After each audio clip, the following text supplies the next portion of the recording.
Dito na natin itutuloy guys kung ano ang nangyari sa Prado na ayaw umikot ng crankshaft. Pinalitan to ng starter. At makikita natin dito sa steering pump ang problema. Yung steering pump ay nag-stuck. Jam. Ngayon, yung kanyang pinaka-impeller, tawag dyan ay vane pump at rotor, yung mga maliliit na yon ay umigkas. Yung kanyang pinaka-vane. May sumipit na mga maliit na bakal, kaya ayaw nang umikot. Kaya ayan, nabali, na-stuck, buti hindi nasunog. Pero yung kanyang rotor, dispalinghado na. Wala na sa tamang forma. Ngayon, ay kakabit natin dito, ay yung mga luma. Mamimili tayo ng mga lumang pyesa para maikabit dito sa rotor at sa loob ng mga components ay ating papalitan.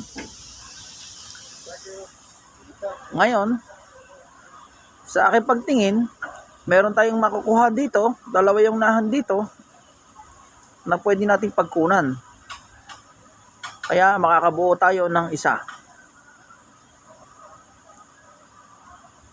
Ayan, kanyang cam ring, kanyang rotor, at kanyang mga vane. Makukuha natin, pwede natin ikabit sa ating bagong asimbulin. Ayan ang kanyang backplate. May kayod na, sira na. Pero meron tayong makukuhang backplate dito sa kabila,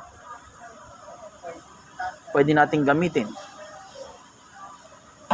Tingnan nyo maigi ang kanyang backplate. Ang kanyang rotor,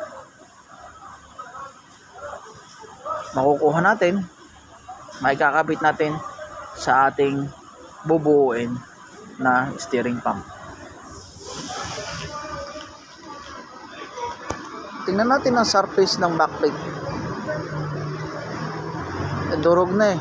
Kumayod yung vane. Yung maliliit na bakal, kumayod. Kaya nahukay na. At hindi na magbubuo ng pressure. At maya matagas na ikutin ng manibela o matigas na iliko. May backplate tayo. Component. Pwede natin gamitin. Tingnan nyo yan mga kababayan. Pantay siya. Kaya magagamit natin yan. Mabubuo natin ito dahil tatlo naman ito. Pagpepesa-pesahin na lang natin. Ang laki ng uka. Kinayod niya. Laki ng kayod. Ayan, ang damage niya. Damage yan. Sira na yan. Tingnan nyo. Ang laki ng kayo, di ba? Ayan. Oh. Ayos naman yung galaw niyan. Kaya lang, papalitan natin yung rotor. Marami tayong pyesa makukuha rito. Sisuruin lang natin mabuti kung pwede pang magamit yung mga component.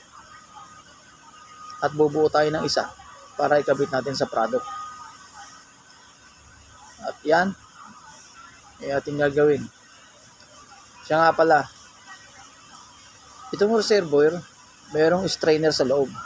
Parang net yan. Kung sisilipin mo, hindi lang ganong kita dito sa camera, pero yan, parang kulambo. Strainer, parang net. Inisalaan yun. Tingnan nyo muna, linisin nyo mabuti bago ikabit. Kasi yung bumabalik na steering fluid yan, doon nasasala. Minsan nagiging dahilan din yun sa pagbarado, iinit yung langis, masusunog. Pagka hindi pumapasok, umiikot yung langis. Kinakapos ng langis o tumitigas ang manibela.